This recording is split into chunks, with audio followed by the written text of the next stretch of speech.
Before the world's new war, there was light. Spirits, grown from the mother tree, give strength, speed, and life. For years, the Nine Worlds enjoyed this great blessing, until Korth, a soul consumed by endless greed, defied the natural order and forged from the spirits themselves a force of devastation. The Wrath. Once unleashed, the Wrath spread through the worlds, a source of power. But at what cost? Betrayal, greed, and hatred. The Wrath will continue to spread until our tree that once birthed this life is no more.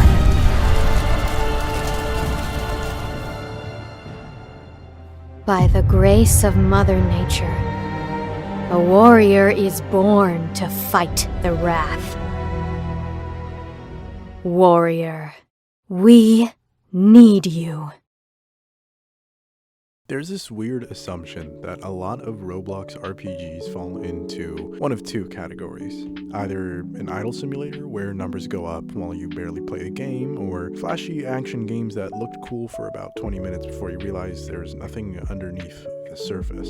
You've probably played games like that before. They hook you with a cool thumbnail, maybe an anime sword or flashy effects, and for a little, you're impressed. But eventually, you'll realize that the combat doesn't really matter, and neither do your decisions. The game itself will progress, whether you're actually good at it or not. What you just saw was the introductory cutscene for a game that doesn't fit any of these standards. Pixel Blade sits in a really interesting middle ground between these two extremes. At first glance, it looks simple. Pixel-styled visuals, swords, dungeons, monsters, and a pretty straightforward premise. You load in, get a weapon, fight enemies, try not to die. Nothing about it screams deep mechanical action RPG at first glance.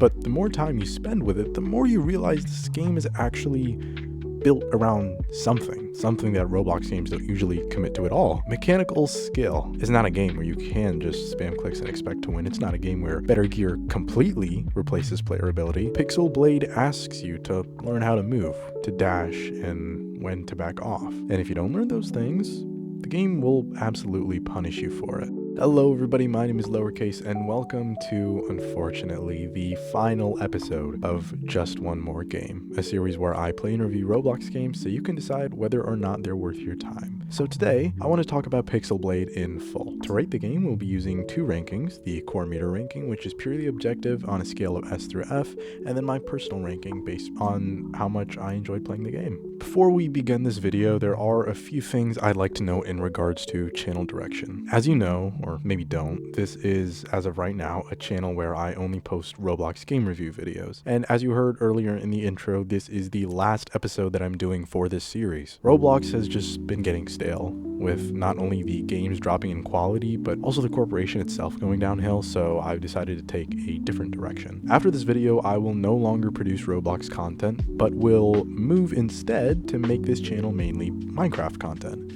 I've also created a second channel where I will post other games that I play, like Elden Ring or Soulframe, so be sure to subscribe to that channel as well. I'll leave the link in the description. And a new era also ushers in new design choices, as you can most likely tell by the thumbnail. So you can think of it as me completely reworking my content. Anyways, thank you guys so much for the support, even if I'm not super consistent, but let's get into reviewing Pixel Blade. One thing I genuinely did not expect when booting up Pixel Blade was how strong the first impression was going to be. Once you finish the tutorial, you load into a proper intro cutscene, and it's not just like the static camera pan with text boxes floating on the screen. It's framed well, it has pacing, it establishes tone and story and lore, and it actually feels intentional. There is a sense that developers wanted to set the mood before throwing you into the full game. That alone already puts Pixel Blade ahead of a massive chunk of Roblox games in this genre. So many experiences on the platform just spawn you in, make you run through the tutorial, dump a wall of UI on your screen, and expect you to figure out the rest of the game yourself. Pixel Blade actually takes a moment to introduce its world, its stakes, and its atmosphere. Not to mention, there's also voice acting, which was the biggest surprise for me. Voice acting is still incredibly rare on Roblox, especially in games that aren't massive front-page studio productions. Pixel Blade doesn't go overboard with it, and it's not trying to be cinematic in a AAA game sense, but the fact that it's there at all adds a huge amount of personality. It makes the world feel alive. The characters feel like characters instead of just quest dispensers, and it immediately signals that the developers cared enough to go beyond the bare minimum. Between the intro cutscene, the voice work, and the overall presentation, Pixel Blade actually feels like a complete experience right from the start, not just a combat system stitched together with menus. At its core, Pixel Blade is an action-focused dungeon RPG built around short but intense runs. You enter dungeons, clear rooms of enemies, collect spirits, and slowly build your character stronger over the run. The central narrative revolves around you protecting the world from the Wrath, which acts both as a thematic anchor and a reason for why you're constantly pushing forward into danger. But Pixel Blade isn't trying to be a massive open-world RPG. It doesn't pretend to be Skyrim. It doesn't try to be Elden Ring. It's not aiming for an endless MMO-style grind with dozens of empty systems layered on top of each other. Instead, it borrows ideas from roguelikes and action games and condenses them into focused dungeon experiences where every encounter actually matters. Each run is structured around a sequence of rooms, enemy waves, and boss encounters. Between fights, you're making decisions about upgrades and passive bonuses. These decisions stack on top of each other until your build either starts to feel really powerful or completely falls apart if you make the wrong calls. And that's important because Pixel Blade doesn't hold your hand. Like all games in this genre, the combat system is the most important part of Pixel Blade, and honestly, it's where the game earns most of its praise. It's built around active combat. You're not standing still trading hits or watching cooldowns tick down while auto attacks do the work for you. You're constantly moving, dodging, positioning yourself, reacting to enemy patterns, and making those split-second decisions that keep you engaged. These aren't optional mechanics, they're core survival tools and are absolutely necessary if you want to progress at all in the game. Improperly utilizing the mechanics can potentially lose the entire run. You need to be able to reposition and dodge enemy attacks with ease, and timing matters more than raw stats, especially early on. Enemy attacks are telegraphed clearly enough that you can react, but not so clearly that fights become trivial. You actually have to pay attention to animations, spacing, and positioning. If you tunnel vision and spam attacks, you're gonna get punished hard. And what really makes the combat shine is how responsive everything feels. The attacks have weight. Dashing feels precise instead of floaty, and when you mess up, it feels like your mistake, not the game's fault. Even small errors can snowball into catastrophic failure, and that tension is what kept me locked in the whole time. Now, I do want to be clear about something. While the combat is engaging, at its core, the gameplay is fairly basic. There aren't 100 mechanics layered on top of each other. The game isn't constantly unlocking new systems every 5 minutes, and on paper that sounds shallow compared to other Roblox games in this genre, but in practice, that simplicity is exactly why it works. Pixel Blade is extremely easy to get hooked on. The moment-to-moment gameplay loop is clean, readable, and satisfying. When you lose, you usually understand why. When you win, it feels earned rather than handed to you. You start thinking, alright, one more run, which might turn into, okay, let me try a different weapon. Then you're suddenly experimenting with different build combinations, changing how aggressive you play, and optimizing your movement and timing. It's that dangerous just one more run loop, and Pixel Blade nails it.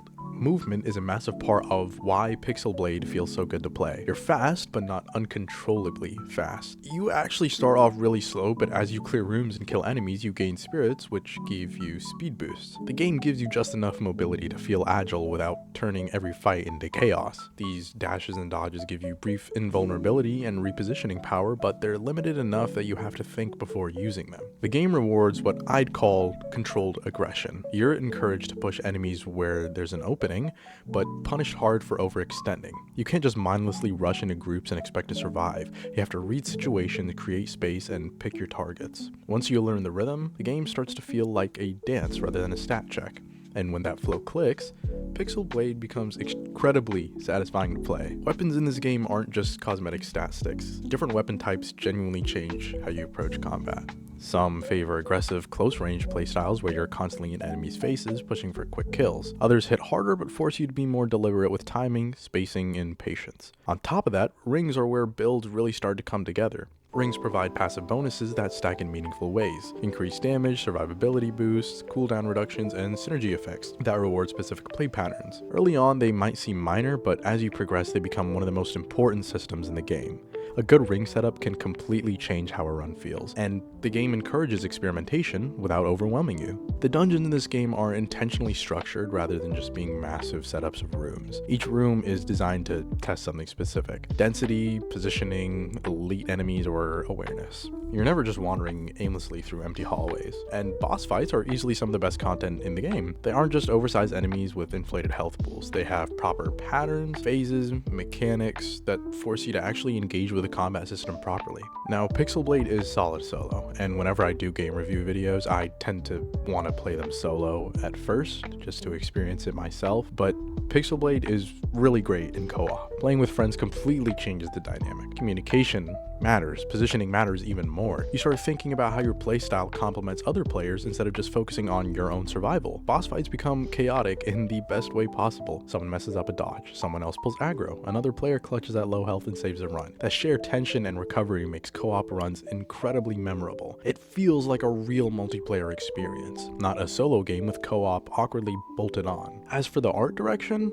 it deserves real credit. The loading screen art is great. Polished, stylized, memorable. It immediately sets the tone and gives the game a strong identity before you even load in. In-game, the art direction stays consistent. Character models, enemy designs, environments, and effects all feel like they belong in the same world. Nothing feels rushed or mismatched. The pixel-inspired aesthetic isn't just a gimmick. It's baked into every part of the experience. And that cohesion makes Pixel Blade feel far more professional than a lot of Roblox RPGs. Now, Pixel Blade isn't perfect. The learning curve can be rough for new players, especially if you're not used to this kind of combat. Some mechanics could be explained more clearly, and progression can feel slow if you get unlucky with drops. Performance issues can also pop up on lower end devices during intense fights or when you're spamming abilities and there's a bunch of effects on your screen, but none of these are real deal breakers. They are worth acknowledging. Personally, Pixel Blade surprised me. I went in expecting a regular Roblox slop dungeon game. What I got was a skill-driven, engaging action RPG that actually respects your time. Once the combat clicked, everything else fell into place,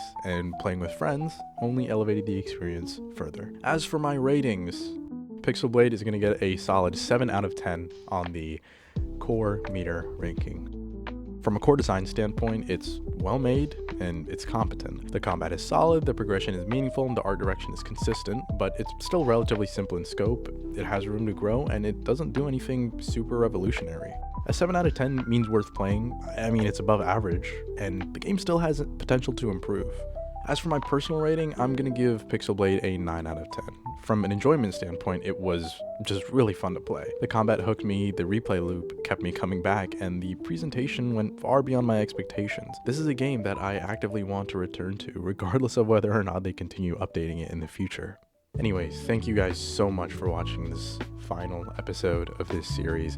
If you enjoyed, please leave a like for the YouTube algorithm and subscribe for more content, which is going to be Minecraft stuff in the future. Let me know what kind of content regarding Minecraft you guys would like to see me cover. I have some ideas that I will leave in the Discord, and if you want to see those ideas, join the Discord, which is going to be linked in the description. But anyways, thank you guys so much for watching, and I'll see you next time.